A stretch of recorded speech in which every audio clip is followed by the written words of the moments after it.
అదే ఒక క్వశ్చన్ అయితే అడుగుతున్నారు. అదేంటి ఏంటి ఏంటి నువ్వు చెప్పు. ఏంటి అసలు ఏంటది?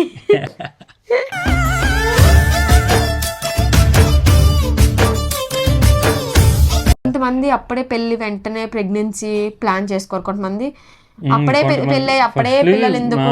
మేము కూడా ఒకళ్ళ ముందు వచ్చేస్తే మేము వద్దని అనుకోలే, ఉంచుకుందాం అనుకున్నాం. తర్వాత ఫర్దర్గా ఏట్ అవుతుంది అవుతుంది అంతే.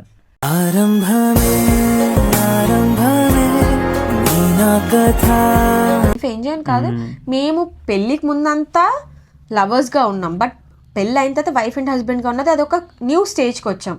సో ఈ స్టేజ్ కూడా మేము ఒకరినొకరు ఇంకా బాగా అర్థం చేసుకొని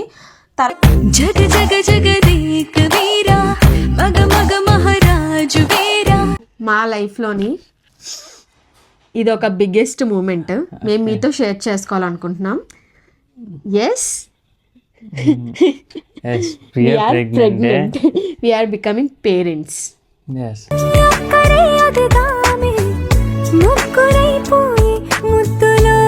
అవుతున్నారు. నాకైతే నా బేబీని నేను పట్టుకోవాలి. అంటే ఫస్ట్ ఆఫ్ ఆల్ మన